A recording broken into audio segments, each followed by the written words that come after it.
Okay, good morning, everyone. Welcome to the second day of Geo-Extreme. I hope everyone has had a good time so far. We are all very excited to be back in an in-person event. This morning, the first part of the program is I'm going to invite Dr. Naveed Jafari from LSU to come up and present the theme of the day. Naveed.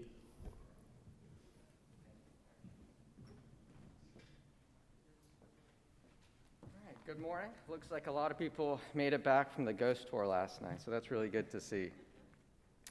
We have a packed day today, a lot of interesting information. What's really dear and heart to me is going to be the panel session with transportation infrastructure. Obviously, coming from Louisiana, we've been hit quite a number of times the past 2 years, so we've seen a lot of effects on hurricanes on highway assets.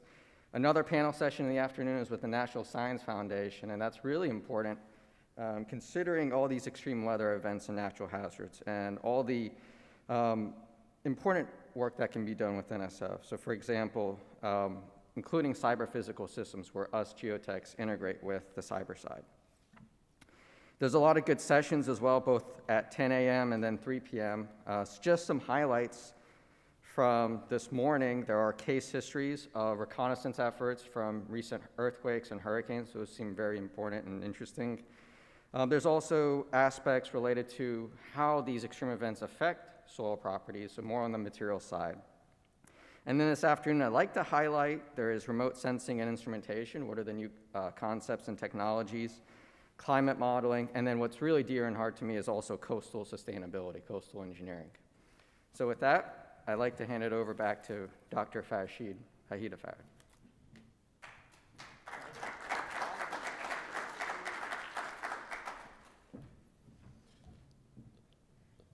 Thank you, Naveed. It's my great pleasure to introduce our first keynote speaker this morning. Ladies and gentlemen, we are happy to have Dr. David Pittman here with us this morning. Dr. Pittman is the director of U.S. Army Engineer Research and Development Center, ERDC, in Vicksburg, Mississippi. Great to have one more Mississippian here.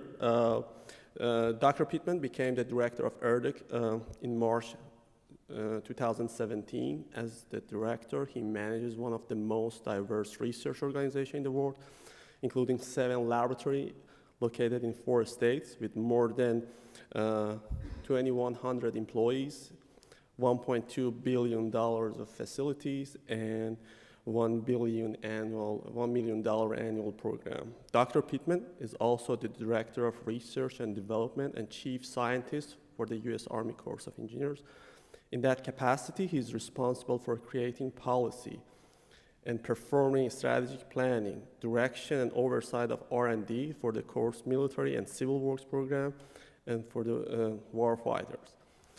He advises the Chief of Engineers on matters of science and technology and sets conditions for success in all S&T conducted in the Corps. Dr. Pittman will be talking about U.S. Army Corps of Engineers R&D tackling the climate crisis. Please join me to welcome Dr. Pittman.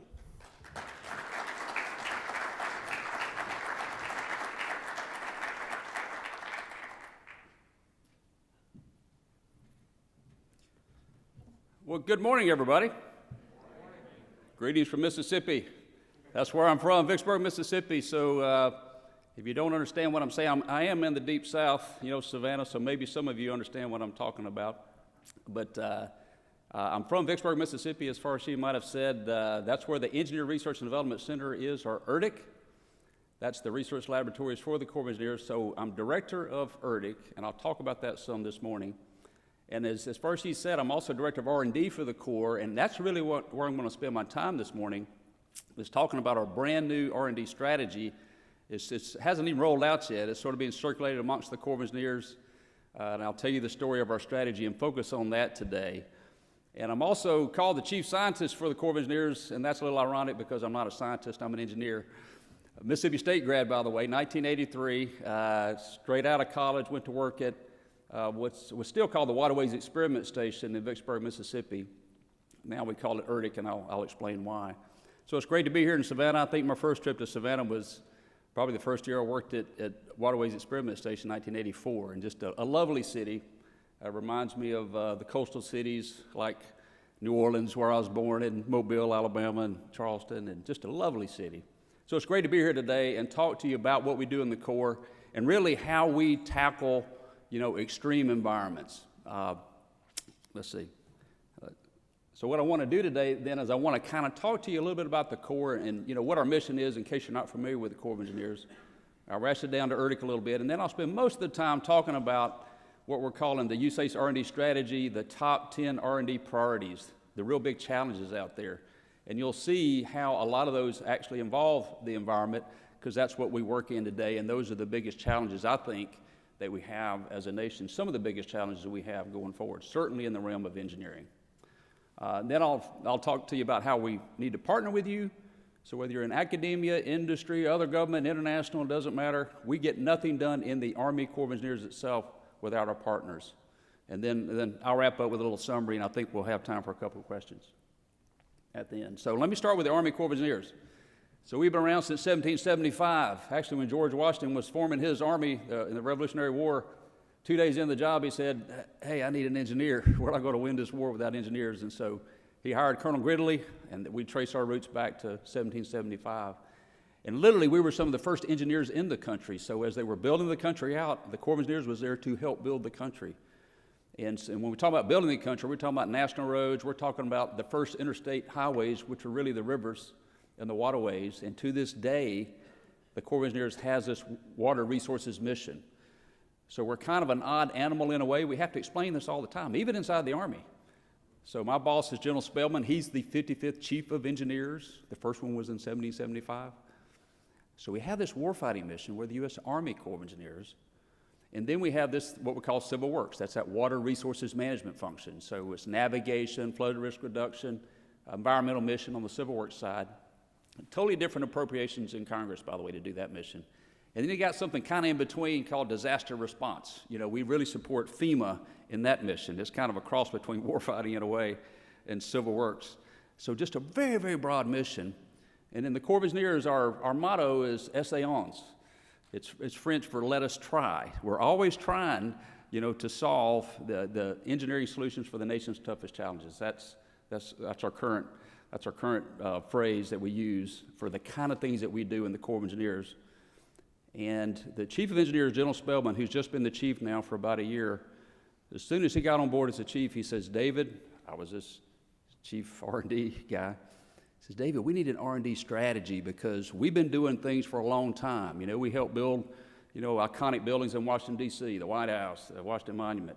We helped build the Panama Canal. We helped build the Kennedy Space Center. We helped, many, many major civil engineering structures you see out there. The Corps of Engineers was involved with over the last 246 years. But the challenges we're facing today, we've got to have the power of R&D. We call it the power of ERDIC inside of everything that we do in the Corps going forward. So we need a new strategy to address all those missions. It doesn't matter if it's a military mission, if it's a civil works mission, or anywhere in between. We need that strategy. So that's what I've been working on a lot in the last year. And I'm going to unveil it to you today. And you'll see how we're going to address some of the biggest environmental challenges out there and extreme conditions that this country faces today, really this world faces today. So a little bit about ERDIC now. So 1775 for the Corps of Engineers. Fast forward to 1927. One of the greatest natural disasters in the history of this nation occurred, the Great Flood of 1927.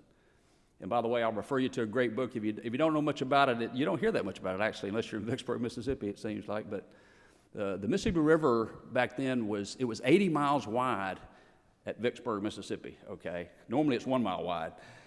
It was flooded all the way down from St. Louis down to the Gulf of Mexico. It was just a huge natural disaster. And there's a great book called Rising Tide by a fellow named John Berry. If you've never read it, it's just a wonderful written book about the history of the flood of 27, talks about the Corps of Engineers, focuses on New Orleans, talks about Herbert Hoover and how he got elected president because they didn't have a FEMA back then, so he was sort of in charge of responding to that disaster. But really talks about the philosophy of the Corps and the Great Flood of 27. So anyway, Such a disaster, the government didn't know what to do, so they said, hey, Corps of Engineers, you're a kind of our nation's engineer on this. You need to form a lab called the Waterways Experiment Station in Vicksburg, Mississippi. Why Vicksburg, by the way? Well, if you remember the Civil War, Vicksburg's called the Gibraltar of the South. Sits high on the banks above the Mississippi River, a couple hundred feet, never flooded, even in the flood of 27. And the soil there is kind of unique. It's very suitable to carving out river models, and to this day, we've modeled every major river in the United States, every port in the United States. And so we started the Waterways Experiment Station in 1929 after the flood of 27, and have had a mission ever since. We roll into the 30s and the 40s. World War II kicks in, huge military mission. So when I started there in 1983, out of Mississippi State Civil Engineering, by the way, and I want to shout out to Dennis Truax, by the way. He was one of my professors when I was there at Mississippi State. Started with Airfields and Pavements Division. We started studying airfields and pavements in World War II. So we've had a mission ever since. So today, if you look at the titles of the laboratories, we're headquartered in Vicksburg. That's where I sit. But we have a coastal and hydraulics lab. That's our original mission, that waterways mission. We have a geotechnical and structures lab. That's where I started in 1983. We have an environmental laboratory. As the environmental movement started kicking in the 70s, we picked up a whole lab in that. Information technology lab. We have one of the world's fastest supercomputers in Vicksburg, Mississippi, and we actually run the DOD's entire high-performance computing modernization program out of Vicksburg, out of Erie. So that's Vicksburg, and then we have a lab in Champaign, Illinois called the Construction Engineering Research Laboratory, really focused on military installations primarily. We have a lab in Hanover, New Hampshire called the Cold Regions Research and Engineering Laboratory, and you'll see some emphasis there in R&D strategy on cold regions and Arctic.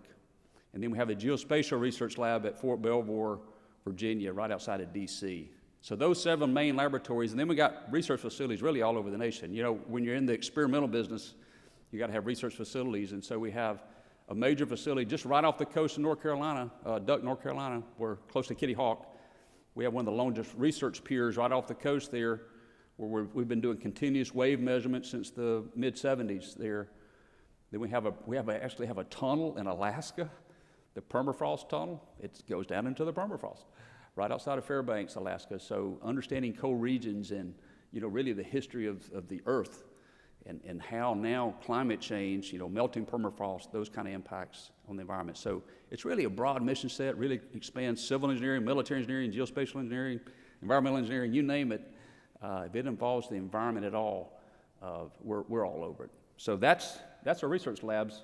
But the chief says, hey, we've been doing great supporting, with labs since 1929, but David, the challenges we're going to be facing in the future, we got to have a bold new approach to solving these problems. So we put our heads together, had a series of workshops, worked with industry, academia, outside agencies, worked with our partners, and said, what are those top 10 R&D priorities that we need to tackle as a Corps of Engineers with our partners out there to address for this nation?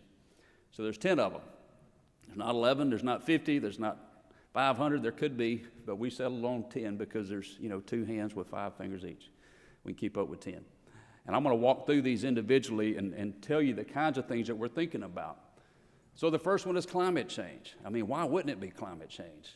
Secretary Austin, when he became Secretary of Defense, former commander of CENTCOM, 4-star general, just great American, identified really early in his tenure, climate change is the existential threat to national security for this nation. I mean, really. It's a threat to mankind. It's not just a threat to a U.S. military. And so the administration's saying we're going to have 2 approaches to this problem. We're going to mitigate climate change. What that means is they're going to try to reduce the causes of climate change, mitigate greenhouse gases. So what kind of green materials can we develop and use? There's a lot of research going on that now in industry, for instance. We're doing a lot of research in ERDIC on that. What kind of green building methods can we use? We actually need to explore how our installations themselves, our DOD installations, we're one of the biggest landowners in the United States. How can we sequester carbon in our lands as Mother Nature does it? Do we understand how much that's happening? Can we increase the sequestration of carbon on our lands that we manage? So all kinds of research just on the mitigation side.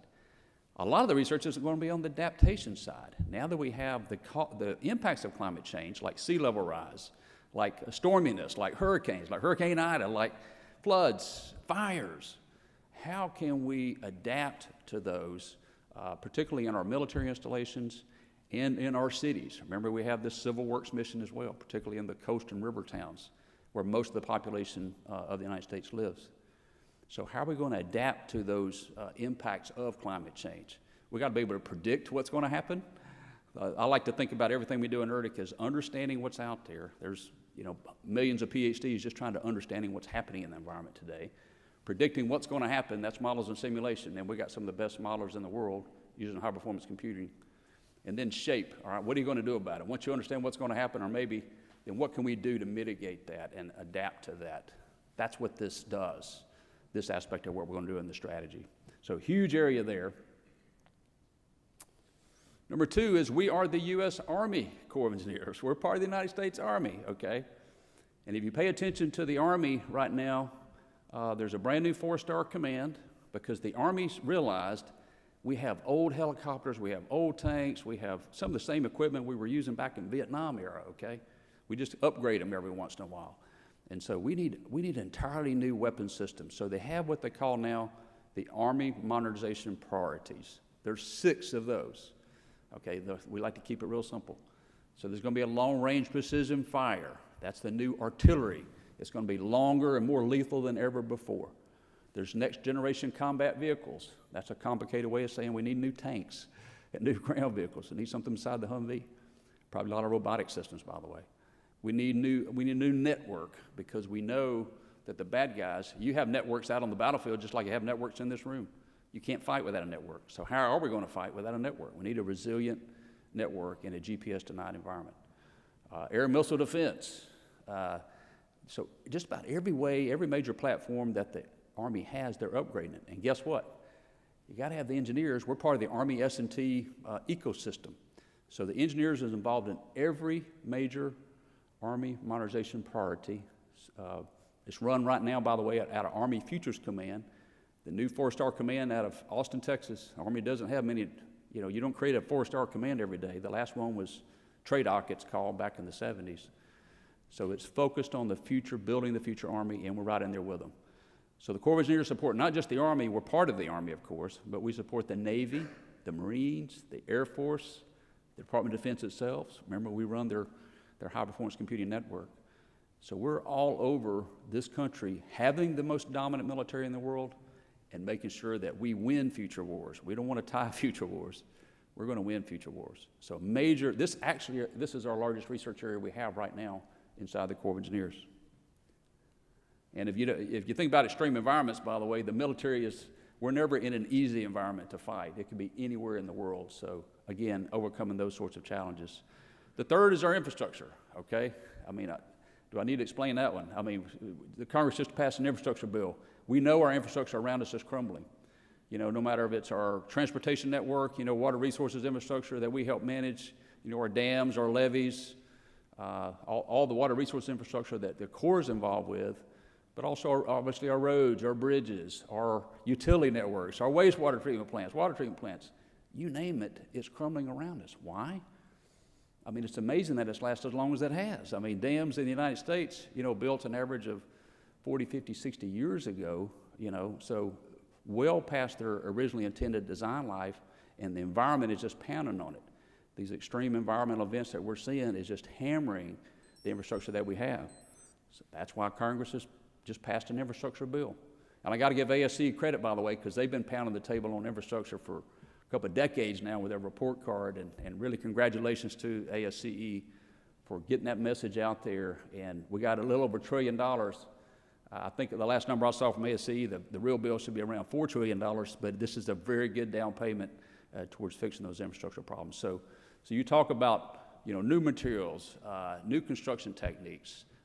We got something called a DAMBot here. We actually developed at ERDIC, inspecting our dams, just understanding the condition of our infrastructure.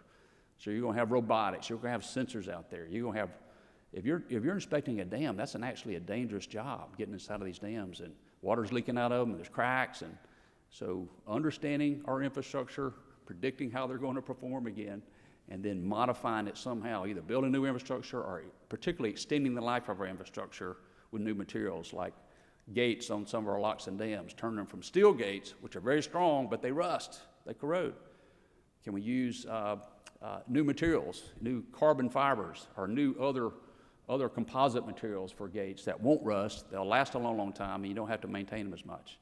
Huge area of research for us going forward. Number 4 is supporting resilient communities.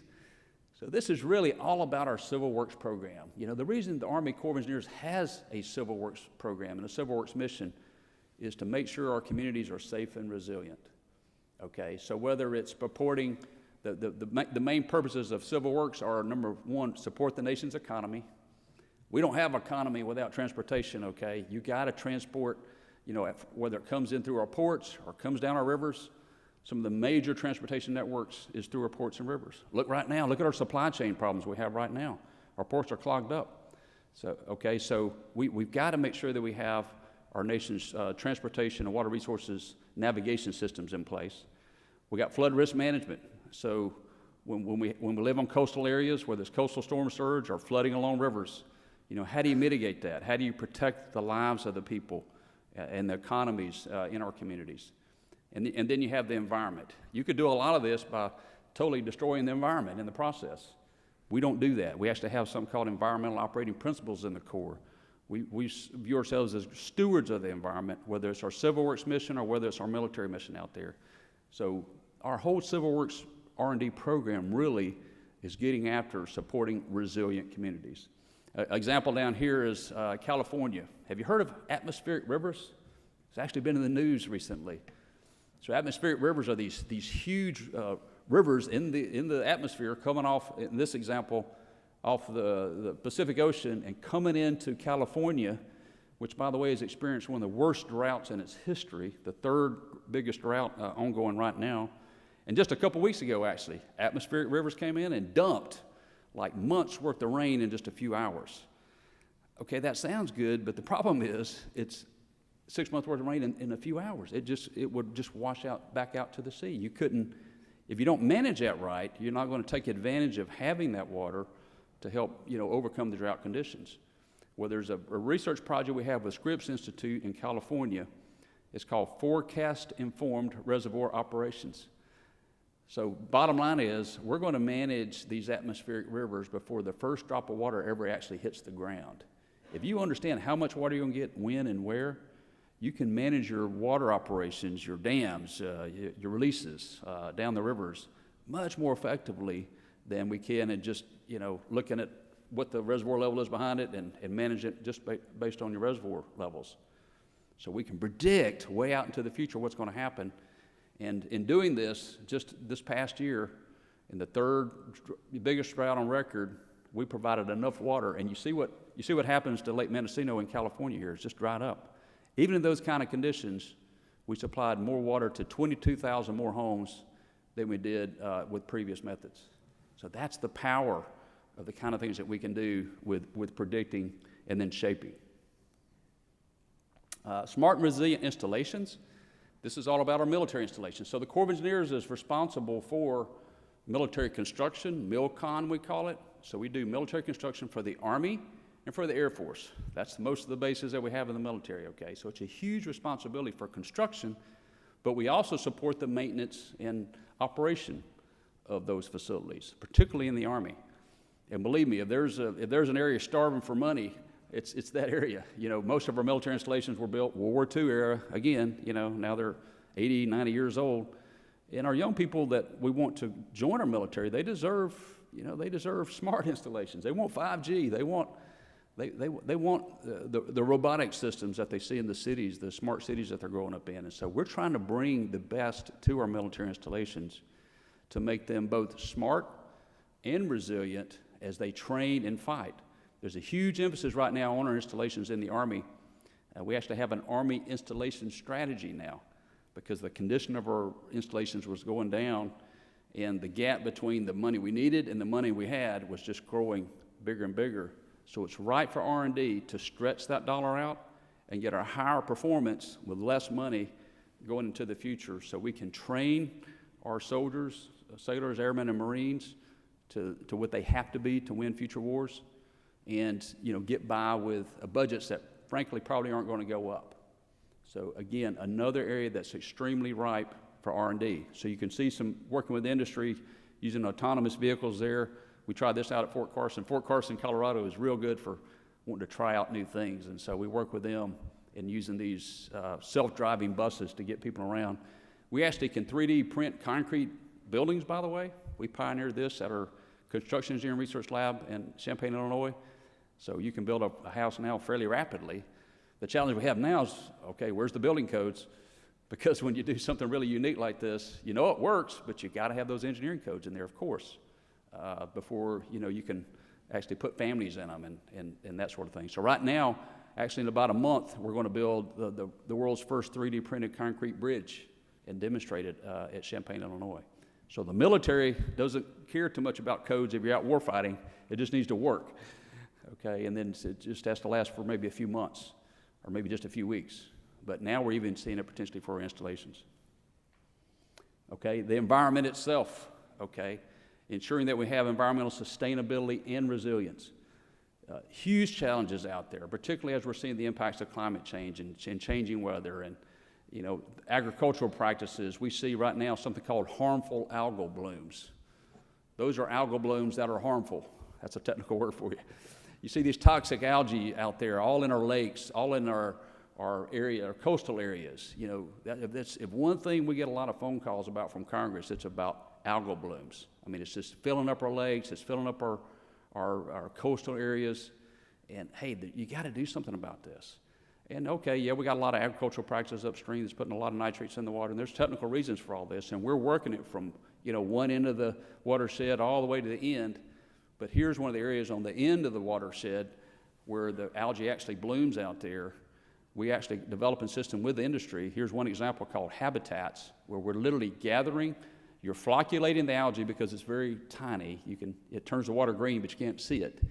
But you can flocculate it, you can gather the particles together, accumulate it, gather them together, and actually turn that algae from a bad thing into a good thing, fuel. So actually Exxon and other oil companies are spending millions, if not billions of dollars, developing biofuels. So it's using that same sort of technology as well.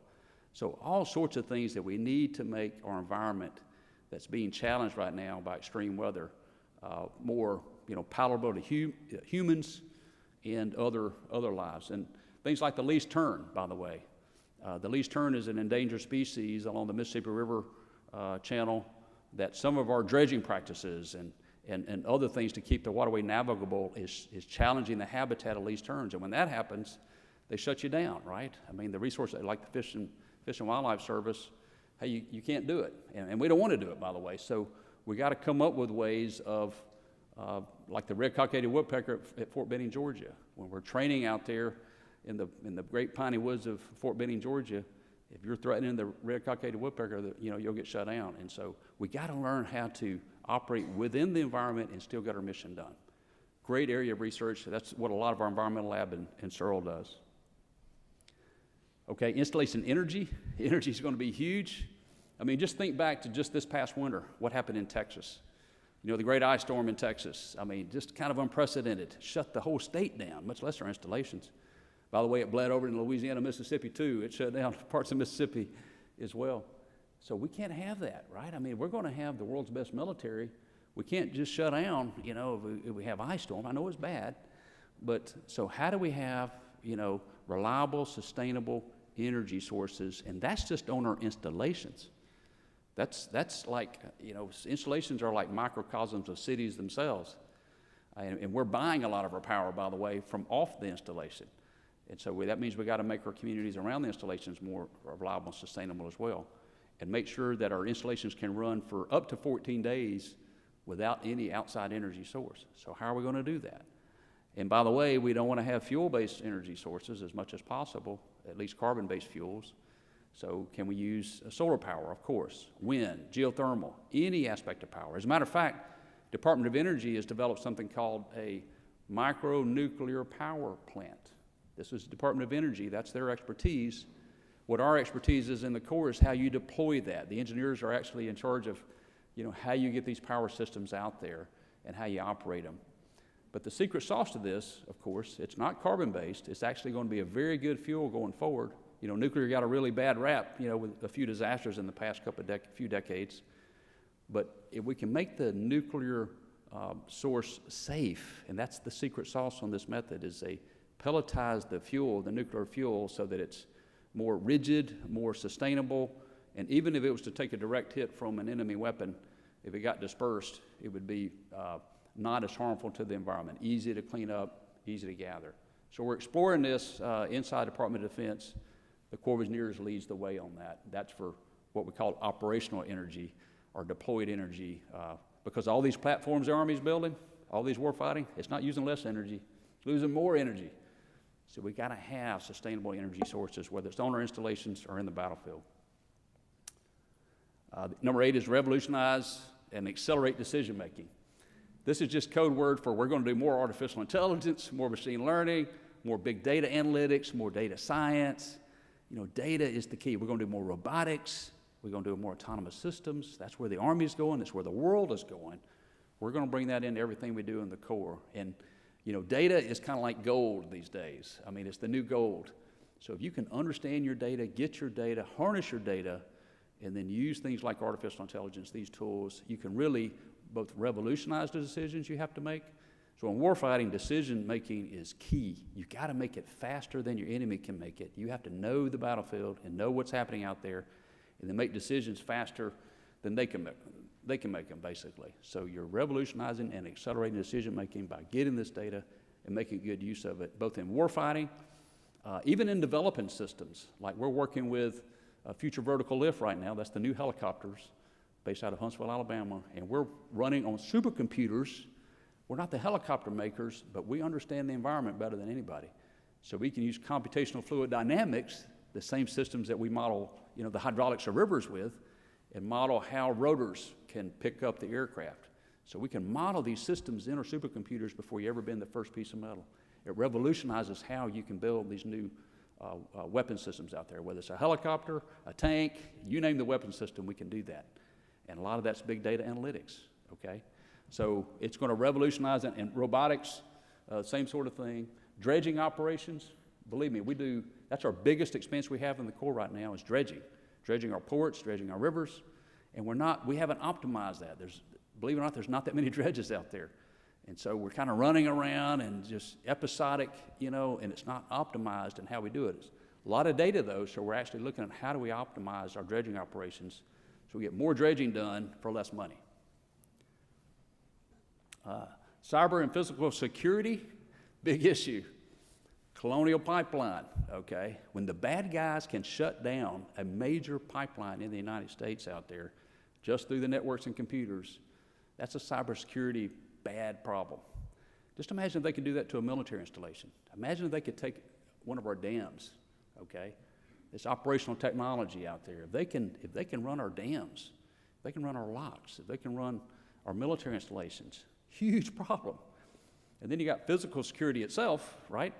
You got car bombs, truck bombs, you know, bad guys just trying to do things to our fixed facilities. Not so much here in the United States, even though you see a lot of terrorist attacks now that are occurring on even our U.S. soils. You know, 9/11 is a perfect example of that, of course, and what happened to the Pentagon, a DOD facility. But also when you get out to the area of operations, when you got Iraq and Afghanistan, the longest war in our history, you know, and building FOBs out there, forward operating bases. That was one of the biggest causes for death out there, was us transporting fuel and these guys coming in with vehicle-borne IEDs and human-borne IEDs into our base camps. So providing physical security to our military installations, either home or abroad, and that cybersecurity mission, the intersection of that just complicates the problem even more. And the Corps of Engineers got that mission from the Army just a couple of years ago. We've been kind of doing them separately. We actually run for the Department of Defense with that high-performance computing modernization program. We run that. There's a network with that. It's called the Defense Research and Engineering Network. We run that whole network for the Department of Defense. We have a whole branch, a cybersecurity branch that, and believe me, the bad guys are attacking it every second. So we do research on that side, and we have a lot of capability on the physical security side. Just a few examples here where we've come up with a rapid way of putting out systems that you can stop car attacks, running cars, running trucks, just rapidly deployable, and will stop a speeding car or speeding truck that's trying to get in and do you harm. NFL is interested in this, by the way. They're visiting and looking at our systems for protecting stadiums and other soft target attacks, they call them here in the United States. And then finally, protect and defend the Arctic. You say, well, why is that a big deal? Well, think about it. The Arctic is kind of the canary in the coal mine for climate change.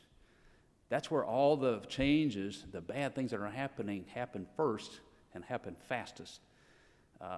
You see in the commercials all the time, right? The melting ice, the melting permafrost, and we have military facilities up in Alaska. As a matter of fact, the bad guys have more military facilities above the Arctic Circle than we do. Why is that? Because it's a strategically important area. As a matter of fact, the Army just came out with their Arctic strategy just this past year. It's one of the most strategic areas now in the world, the Arctic and the Antarctic, and other extreme areas like the Hindu Kush Mountains in Afghanistan. So understanding that environment, and by the way, who knows it better than us? We've had a cold regions research lab in Hanover, New Hampshire since the 60s. That was the Cold War, right? The beginning of the Cold War. Sort of a pun there. But, you know, we knew that we had to be able to operate in cold regions, whether it's airfields.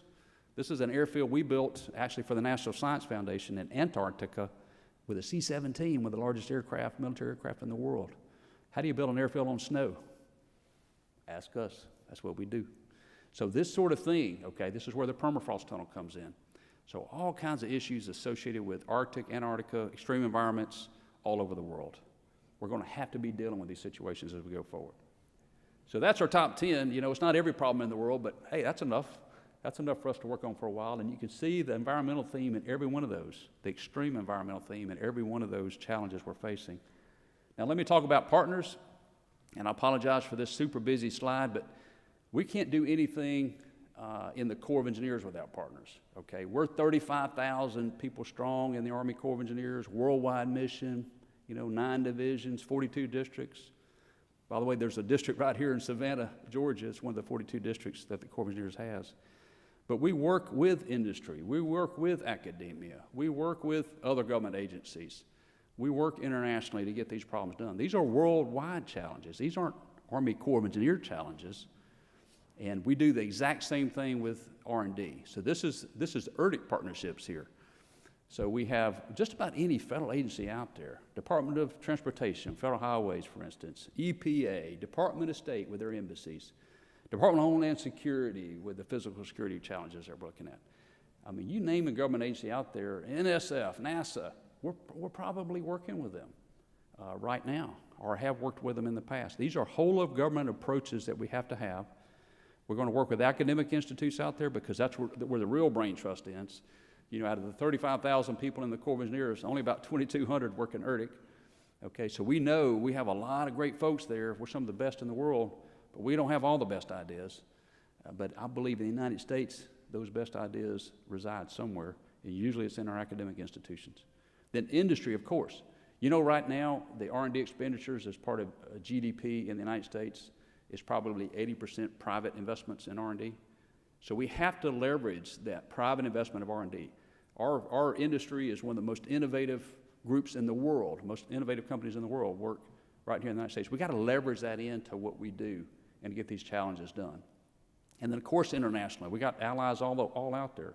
You know, whether it's Great Britain or Germany or Australia or Canada or you name it, we're going to work with our allies to get after these challenges. We have all kinds of agreements. And then finally, we're coming up with new ways of working with your industry, academia, things like other transactional authorities and agreements, OTAs we call them. It's going to accelerate how we can do prototyping on military projects, particularly, usually with industry, to get that done. We're getting that authority now. We're trying to get that authority working through the administration for civil works as well, to accelerate how we can get these prototypes done. Then there's something called PIAs, Partnership Intermediary Agreements. Our manifestation of that is called ERDIC Works. If you've worked with the military before, maybe you've heard of Defense Works. Air Force has versions of this called AF Works. It's basically the Partnership Intermediary Agreement it's a partnership that we can have, the government can have with other government entities, even state and local governments, starting with academia, with industry, with any other entity out there. It's a separate, not-for-profit organization that works for us to make those partnerships happen. And we can collaborate in advance of having something like a contract where that's where the transaction occurs. But if you can collaborate on these problems before you have to get in an official contract, you can have a much more efficient, faster working here and getting something really, really good done together as a partnership versus some kind of just a transaction. So it's going to accelerate then how we can work with, no matter what entity you are out there, ERDIC Works. I encourage you to go to their website and look at the kind of things right now. We're looking for partners right now on some of the things that we developed in the past. We need partners in industry that they're really good at making things happen, with these new ideas and putting them into practice. So I just summarized then, and we've been working in extreme environments since 1775, okay? Whether it's war or peace or somewhere in between. So these problems are not getting simpler, they're getting harder. So there's a huge role for the Corps of Engineers going forward. There's a huge role for R&D going forward. We think this strategy gets out after some of the biggest challenges we're going to face in the engineering profession going forward. We have this bold new strategy we think is going to tackle some of those, but we got to have partners to do it. We know we can't do this by ourselves. And so we're kind of on a campaign now, telling the story about what we're doing, why we're doing it. We need your help to get these things done. And if you haven't worked with the Corps of Engineers before, if you haven't worked with ERDIC before, I encourage you to come see us, by the way. I call it Disney World for engineers and scientists. We have fun all the time. I say, but the biggest difference between us and Disney World is, at ERDIC, the magic is real. It's incredible the kind of things that we get done at the ERDIC with our partners out there. So I appreciate it. That's my last slide. I thank you all very much, and look forward to answering any questions you might have.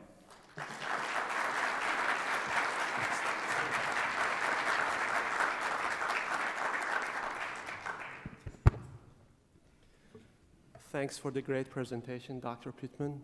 It was really interesting to learn about those 10 R&D priorities and how related they are to the theme of this conference and what we as a community of geotechnical engineering or as a community of civil engineering can do to further explore new opportunities to partner with ERDIC, with the Corps. Thanks, great presentation. I would like to open the floor for questions. Before that, I have a short announcement. This afternoon at 5 p.m., we have the meeting for the EDS committee, Embankment, Dams, and Slopes committee at 5 p.m. in Scarborough 1, which is in the first floor. So 5 p.m. this afternoon, EDS committee meeting. With that, if you have any questions, please stand up and use one of those 2 mics to ask your questions.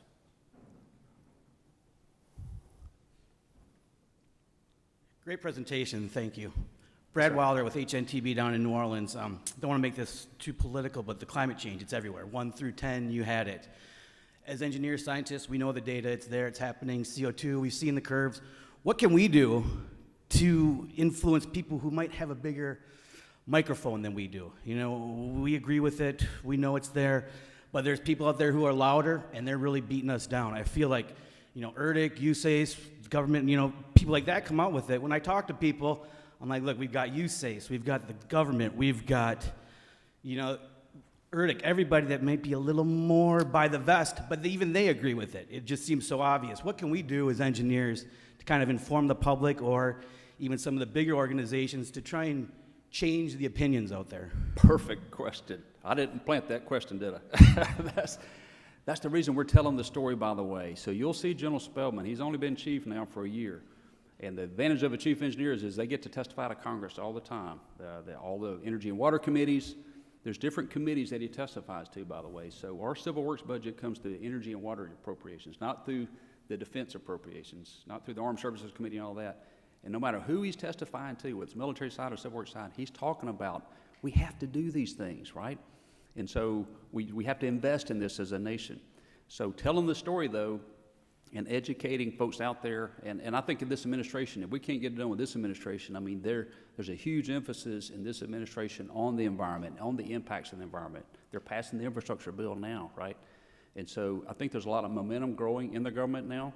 The president, there's a news conference I refer you to back in March, where he talked about how the federal government's investment in R&D has gone down since the 60s. Remember the 60s? I was born in 1961. NASA, putting a man on the moon. That was so inspirational. And so the federal government spent I think it was about 80% of the total GDP expenditures on R&D in the United States. That has since dropped down to 20% of total investment as the private sector's really kicked up, the Teslas of the world, okay? There's nothing wrong with that, by the way, but there's a certain amount that you have to do that has the public interest involved.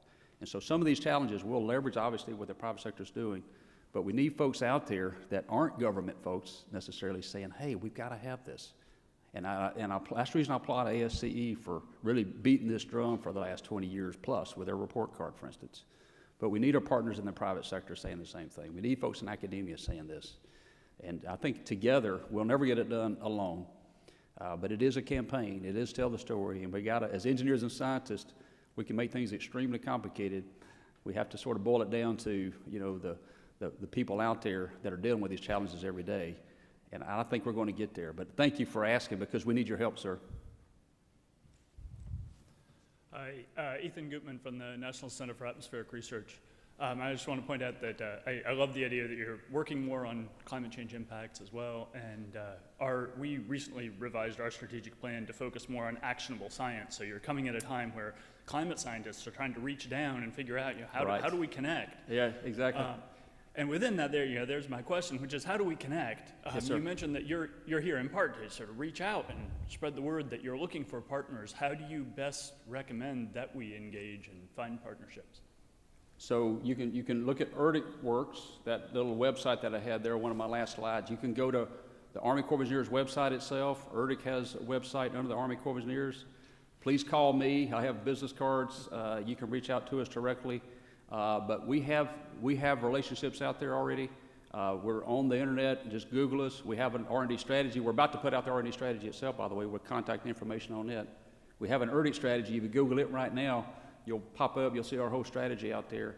But there's all kinds of ways of reaching us, and I'll give you my business card here right after this as well. You can reach me personally because we want you to connect with us. We want you to work with us. That's why we set up ERDIC-Works too, to help us do that. Because they're in that private, so they're not part of the government, so they can do things that the government can't do. That might have been part of your point too, sir. They're a not-for-profit out there. Air Force has them, DOD has these things.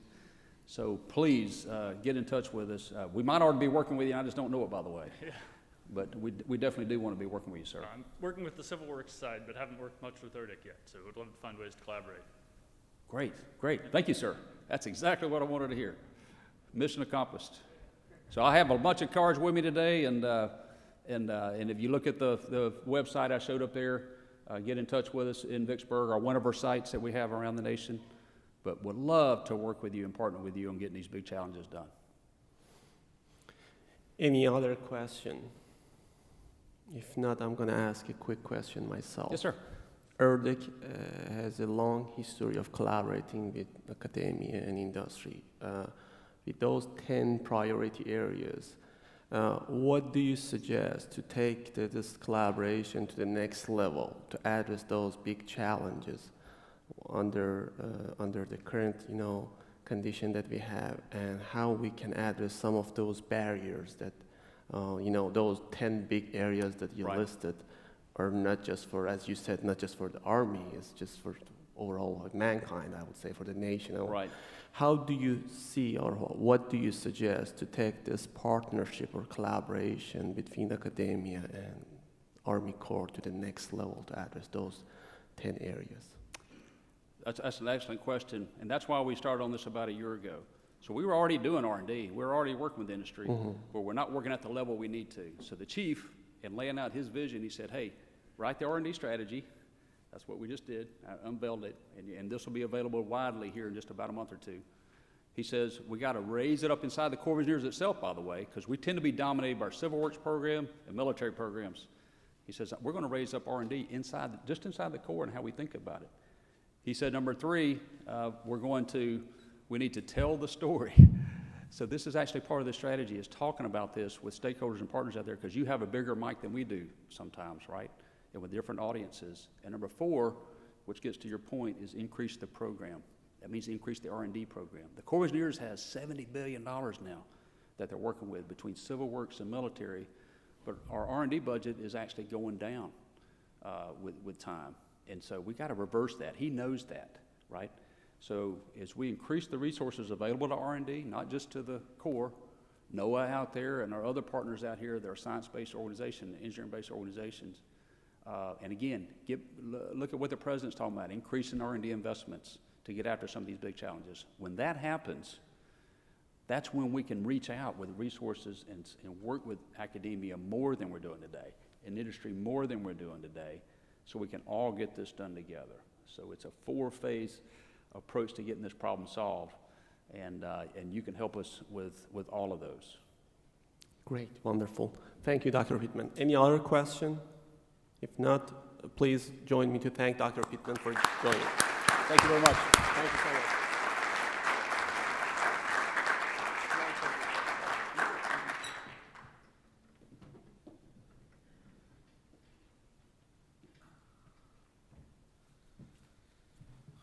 Well, this morning we've had a LSU man, a Mississippi State man, and we're going to stick with the SEC West and bring up an Auburn man. So please, Richard Mickwee is coming to us from Alabama. He's an Auburn grad. He is the Dam Safety and Surveillance Supervisor for Southern Company Hydro in Alabama, or I just call him the Chief Dam Safety Engineer for Alabama Power Company. He's got 15 years of experience with Southern Company and 6 years as the Chief Dam Safety Engineer.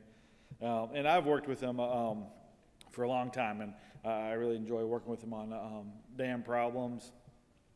I think one of the big differences between working in dams and maybe what we learned in school is in school, a lot of times we talk about building new project, something new from scratch. We have a problem, what's the new solution we're going to come up with it? In dams, by the time you're, our generation, everything's been built. You're inheriting a structure that was built a long time ago by people who didn't know as much about engineering. And the challenge is to, make the project your own, accept the shortcomings of its current design, and figure out ways to make that structure safe and work in the future. And I think Richard really exemplifies that of taking ownership of these old existing structures, making sure they stay relevant to the current needs of society, making sure they stay safe. I think his presentation about updating the maximum flood for Alabama Power is really going to exemplify that taking ownership of an old structure and maintaining it for the future. So let's welcome up Richard Mickwee.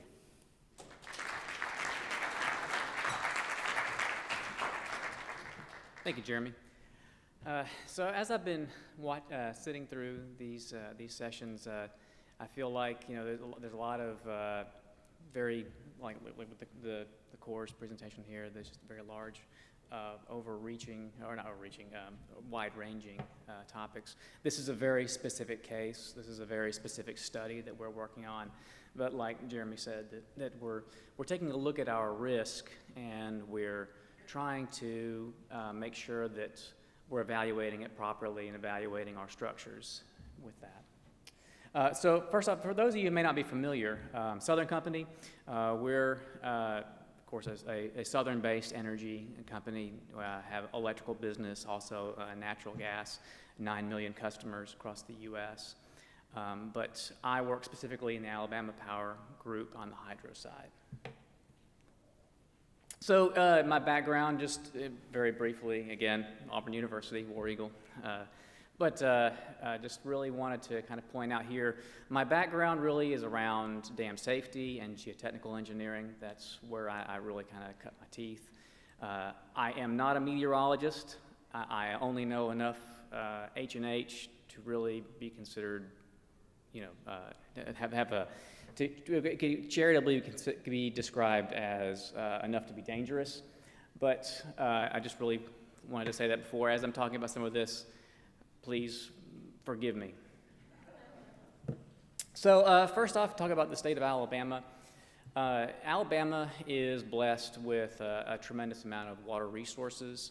When you look at just hydropower generation across the U.S., almost always number one is going to be Washington, And 2, 3, and 4 are going to be some mix between Oregon, California, and New York State. But number 5 is generally going to be Alabama because of the level of development that we have, plus all of the water resources. So the state of Alabama, about 1/6 of it is covered in water, whether that's lakes, streams, wetlands, 33.5 trillion gallons of freshwater resources available on the surface. But the areas that we control are three large basins there. We have the Black Warrior Basin, we have the Coosa Basin, and then we also have the Tallapoosa Basin in the eastern part of the state. The Black Warrior Group, this will be the last time I talk about them, but I did want to mention them. They're not a part of the study that we're currently working on. That's Lewis Smith Dam, which is a 300-foot tall rock-filled dam.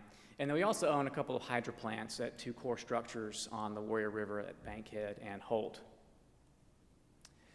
On the Coosa Basin, and upper Coosa, lower Coosa, those are going from north to south. Excuse me.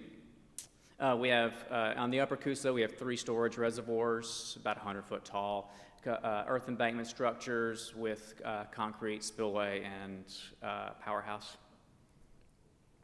On the lower Coosa Hydro Group, we have 3 reservoirs, 4 dams, but 2 of them share a common reservoir. Lay and Mitchell, 2 of our oldest structures in the company, with the first 2 power generating stations for Alabama Power, as a matter of fact. And then Jordan and Bolden share a common reservoir. Jordan was constructed in the 20s, but in the 60s, Bolden was added to take advantage of some optimal head conditions for power generation. And then shifting over to the Tallapoosa, we have 4 dams over there.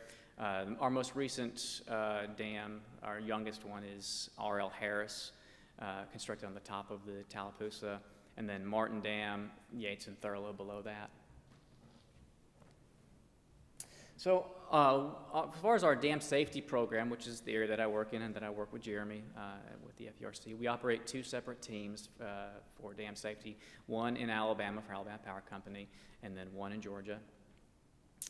We provide support to these hydro plants that work for Alabama Power and Georgia Power. And we have dam safety and surveillance supervisors, or CDSEs, in each office. I operate in Alabama. Todd Barber, my counterpart in Georgia, is here as well. And we also have a geostructural services team. Basically, they provide drilling and grouting and other remedial services as needed. We have a long-term grouting project at Logan Martin that they have been associated with, but they can be deployed to other projects across our system. We have a manager that we report up through, and then he reports directly to the head of all of the hydro generation. We also have some dams that are located at our fossil plants, our ash ponds and storage ponds. Those historically have been something that we have provided support for, but recently that responsibility was shifted over to another resource group within Southern Company. So as far as regulation from the FERC, our hydropower is regulated, or dam safety for hydropower rather, is regulated through the Division of Dam Safety and Inspections, or the D2SI. They're given a pretty broad authority through the 18 CFR Part 12 Code of Federal Regulations, and then also we also receive additional guidance associated through the engineering guidelines for hydropower projects. We work with the Atlanta Regional Office primarily, so again, working with Jeremy and that group, but we also deal they have an HQ branch that works out of DC. And as everyone knows, Alabama is the last state in the union to not have a dam safety program, but it really wouldn't impact us one way or the other because we are federally regulated. But I just wanted to point that out, that we don't have any kind of a dual regulation. So what is the probable maximum precipitation flood? A lot of this probably you guys are very familiar with. So what is the PMP-PMF? It is basically the most rain that you could have over a given area that results in the largest amount of water that you could see. So for us, with our dams, of course, we're concerned about this from a stability standpoint, also spillway capacity. Want to make sure that we can pass whatever flows come to us, and to make sure that our structures are going to be meeting the standards that we need for safety. And if they do not, then what do we do to them? Like Jeremy said, these structures they've been in place now for decades, if not over 100 years, and so we're having to constantly evaluate them for these standards. So the previous study that we had was done in the 90s. It was an update to a much older study from the 1950s. They looked at what was then a new version of evaluating the PMP and the PMF through HMR 51 and 52, which came out in the late 70s, early 80s. And they thought that approach was going to be a little bit too conservative. So what they did with the studies for the Coosa and the Tallapoosa at the time was they they looked at the largest historical storms that could really be reasonably placed over the basin that would result in maximum water levels. And then they took those, they adjusted them based upon the topography, based upon the latitude, longitude, distance from the coast, and then moved them around the basin until they could determine what the maximum water levels would be. Once they did that, they routed the water, the rainfall, through the dams to see what the maximum water levels, gives you that critical loading condition. And then in some cases, the structures had to be modified. For example, spillways had to be tied down, or we had to increase spillway capacity. So every 5 years, every one of our dams is subject to what's called a Part 12 inspection. We bring in a third party, and they do a pretty deep dive looking at all aspects of the engineering of the project, just to make sure that the dam is safe. And as a part of that, too, the FERC also does a pretty deep dive review as well. And there were some questions that came up from this study that was done in the 90s. Really, the study was done throughout the 80s, so you're looking at a study between 30 and 40 years old, and to see if it still was appropriate for continued use. So we took a hard look at it and said, let's get someone to take a look at this and see, whether the study still meets the standards, and whether or not if additional update is required. We retained Freese & Nichols, NH&H firm out of Fort Worth, Texas. They worked in conjunction with Applied Weather Associates out of Denver, and they reviewed it. They submitted a report in 2019, and so the study really was looking at four main things. First, to see, was the 1990 study, was it still suitable? Did it have any errors, miscalculations? What were the considerations there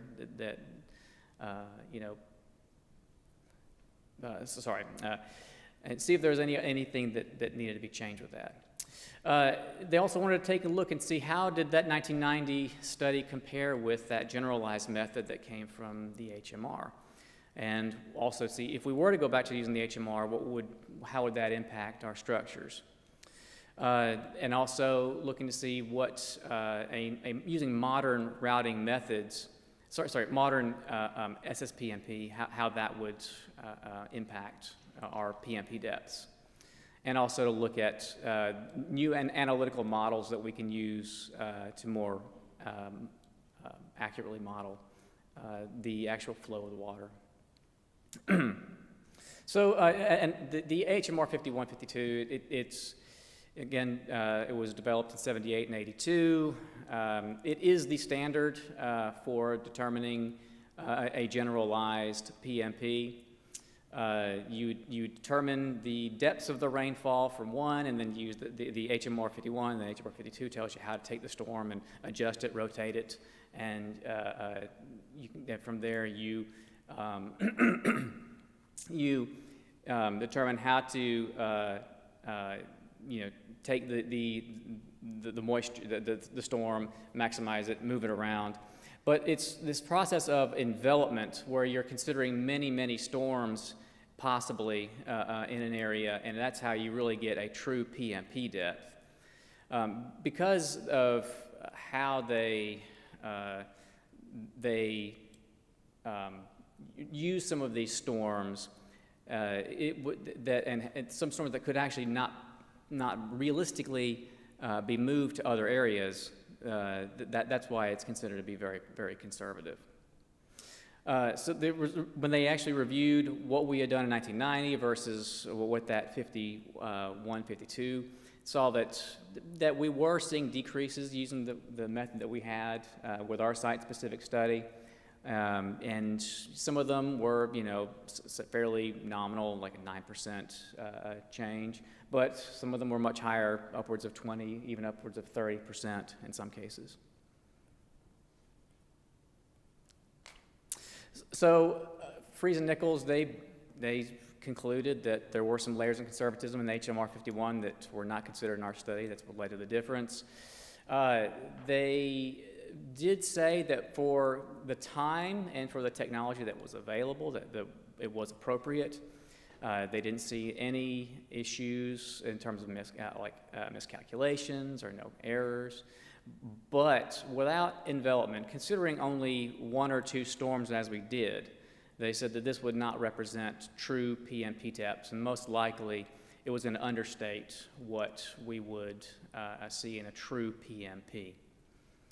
Also, they said that modern hydraulic routing methods using HEC-RAS-2D as opposed to HEC-1, which was what was being used at the time, it would much more accurately model the flood flood routing. So the modern SSPMP, modern probable maximum precipitation, it's going to consider multiple storms. It's going to have multiple storm types and durations. And it's going to have an envelopment process that differs from the HMR because it's going to be more realistic in terms of which storms can be used and where. An example of this is the Smithport, Pennsylvania storm, which it's a very large event that occurred and is moved all over the Midwest as well as the Northeast, and it greatly increases numbers that you would see. Also, a modern PMP is going to take a good close look at how that rain, the temporal distribution, which is the times in which the water would actually land, and looks at it very realistically. So this map that's on here, this shows a number of the large-scale studies that have been done in the Alabama Power area. And so you can see this process, this site-specific process has been used very broadly across the country. Specifically, there's a study that was done that was Oklahoma, Arkansas, Louisiana, Mississippi, that was done completed recently that was used, that was very applicable to our basin areas. So our approach was that we were going to have an analysis team that was going to do the work, and we used Applied Weather and Associates, and then also the Fries and Nichols group from Texas. But we also wanted to make sure that we had a good review team put together. We worked with Barry Comet of LSU, state climatologist in LSU, as well as bringing in some engineers from Schnabel to perform a review on the H&H side. We took this process and we submitted it to FERC. Generally, with a large-scale PMP, a more formal board process is required through FERC. However, we submitted this as an option to that. And because of the amount of work that had been done, both with that large-scale study, with the Oklahoma, Arkansas, Louisiana, and Mississippi. But also, the TVA had a large-scale study just to the north of us that was done by the same group, and so FERC accepted that process. So meteorology, like I said, not a meteorologist, but so the first step is they're going to look at the past data and look at the past storms that have occurred. And then they're going to start to identify what these appropriate PMP level storms would be that could impact the region. I believe that the list was down to 33 storms that were appropriate for our basin that could provide a PMP level precipitation, PMP depths. They did take a good look at how the storms were maximized, how they were adjusted, and then how they were moved around from, say, whether it was coming like a tropical storm coming from the coast or a general storm. And then they'll take this data and they'll develop the PMP on a gridded basis. This gridded basis makes it very accessible for the H&H guys to then route the floods. And they look at depth area duration, which is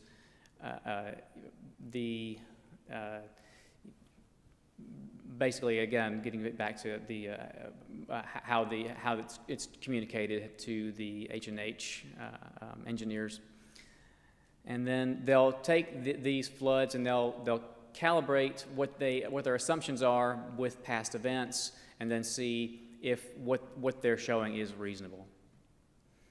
And as far as it's another use is that as new storms are observed and recorded, then that data can then be put into the system, and so you can make sure that as we gain more knowledge, that it's very easy to adjust our PMP study.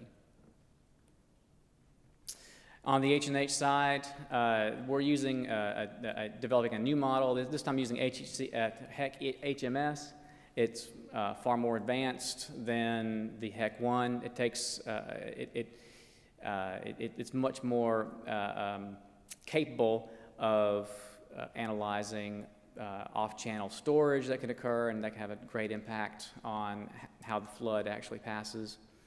They use LIDAR topography to develop what the actual reservoir storage was. And in the prior studies, we had done it where it was cross sections taken at certain points, and then they would interpolate between those 2 points, which gives, of course, inaccuracies. They're able to calibrate using existing stream gauge data, which fortunately for us on our rivers, we're pretty heavily gauged, so we have a lot of good data, a lot of past data. And then they'll have the hydrographs. The model itself is being developed in a HEC-RAS 2D. So the HEC-RAS 1D is an accepted method. It's actually pretty heavily used across the industry, and it would accurately capture storage. But one thing we want to be able to do is we want to be able to take advantage of this information and apply it to our dam break studies, which gets into our risk calculations. And so we're actually moving more towards the HEC-RAS 2D for that analysis. And then after that, they'll look at how we are actually operating our reservoirs on top of, once the water has reached the reservoirs. So like I said, we have some of our dams are flood storage, and the rest are operated as run-of-river.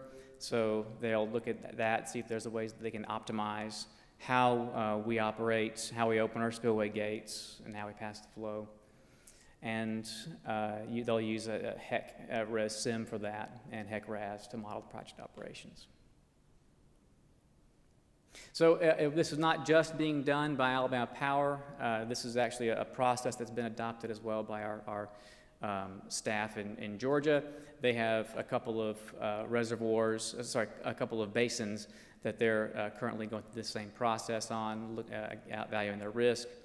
They are smaller basins, but they have some pretty complex topographic effects that can affect how the storms behave.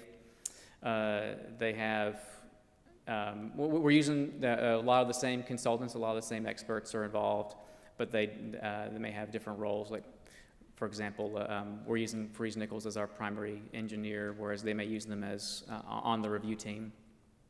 They are having to use a full board at the North Georgia Hydro facility, which is the yellow basin there to the northeast. Even though it's very small, again, it's like I said, very complex topographic effects there. And we're working very closely together with the staffs in Alabama and Georgia on those studies. Throughout the process, we are keeping FERC very much engaged.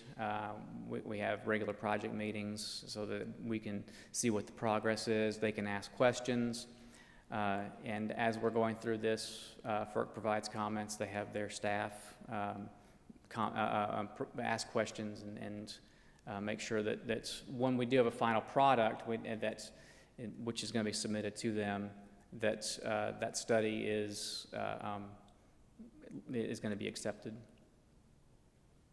So once we're done with that, some things that we'll have to look at, of course, we'll have to look back at the stability of all of our structures and see how the new flood levels impact that. This is just a cross-section of one of our spillways. And just one thing we look at, you look at the normal pool and then the flood loading. It's that critical loading. And so you'll look at what the driving forces are, what the uplift forces are, what the resisting forces from the tailwater are, and you determine whether it meets the standards for safety. Also, again, looking back at spillway capacity, are we going to have enough spillway capacity to pass the flood? Particularly, this is more of concern at our reservoirs or our dams where we have embankment structures. If you overtop an embankment structure, of course, it's that's a very bad event. So very likely to result in failure. So we want to make sure that we have the ability to pass whatever that new flood level is going to be. And then as we're moving more into a risk-based evaluation of our facilities, being able to look at what our consequences are for various flood levels is going to be very, very critical. And so, as Mike McMahon discussed in his presentation yesterday, risk is probability times consequence. And so now we need to look at the consequence end, and this will be a very helpful tool for that. Now, when Jeremy first asked us to present on this, we were hopeful that we would have some results that we could show, but we're still very much in the thick of the actual analysis. But I did want to just kind of give you an idea of the process that we're going through and how we're trying to evaluate that risk. All right. Thank you very much.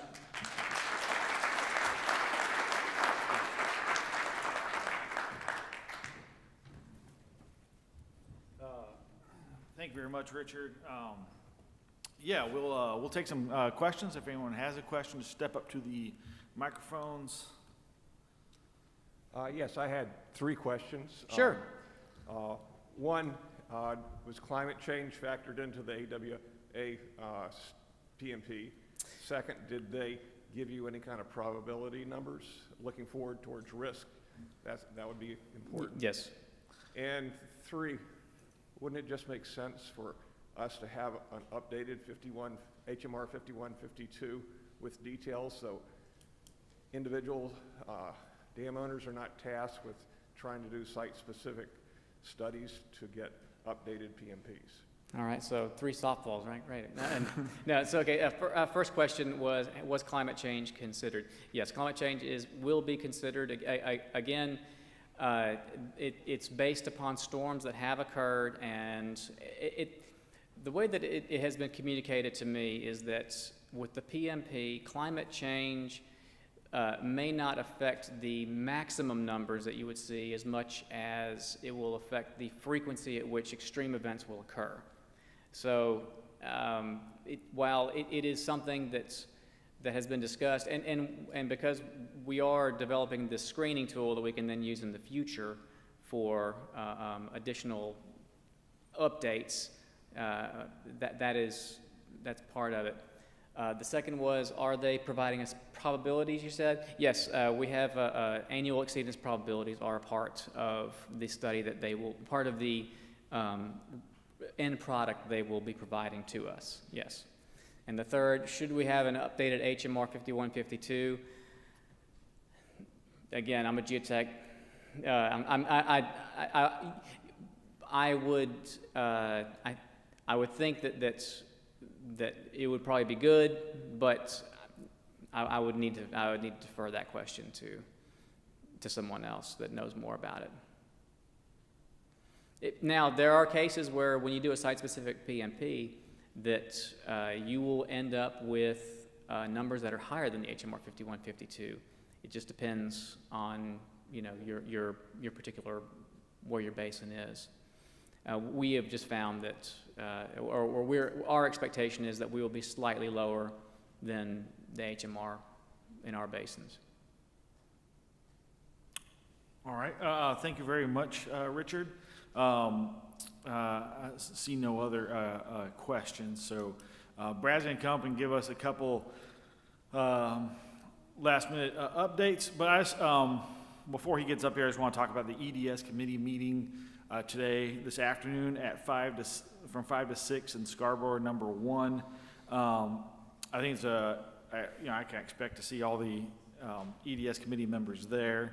But also, I would invite anyone at the conference to come. Just come check it out. I got into the EDS committee just 2 years ago. My first meeting was at the Philadelphia Geo-Congress in 2019. I've been in GI. I like to, I'm working dams and thought it would be cool, so I joined it.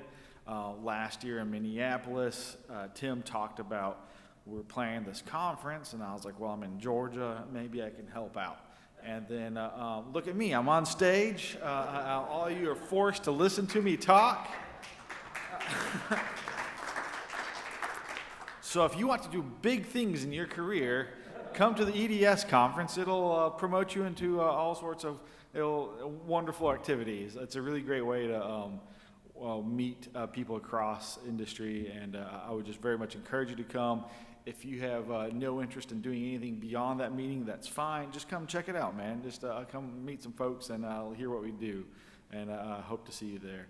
And Brad, you want to come on up? Oh, well, he's good. Let's give Richard one more round of applause. Thank you.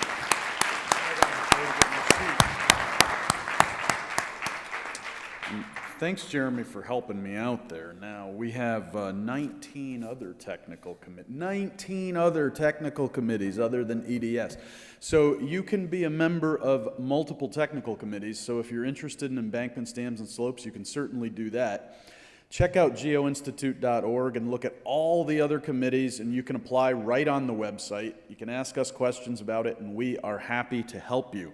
So before I get into the other announcements, wanted to do something that we didn't do at the beginning. Today's plenaries and the live streams especially are sponsored by Geo-Syntec Consultants, which is a consulting and engineering firm. They work with private and public clients to address challenges involving environment, natural resources, and civil infrastructure. Since they were founded in 1983, Geo-Syntec has completed thousands of projects worldwide with an outstanding safety record. Their experience delivers on the potential of innovative applications of proven and emerging scientific and engineering technologies. If you have any questions about Geo-Syntec, you can talk to Missy Setz right there.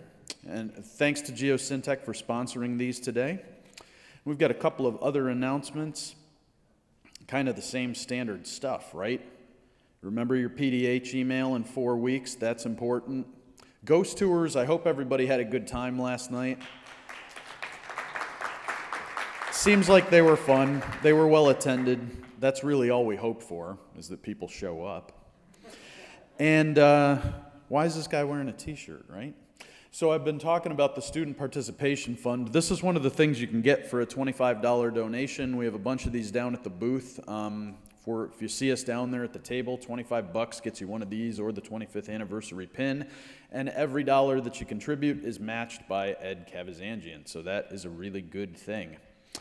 And again, there are panels in this room. There's one at 10 this morning, or we'll start a little after 10, I guess. And then one this afternoon at 3 o'clock.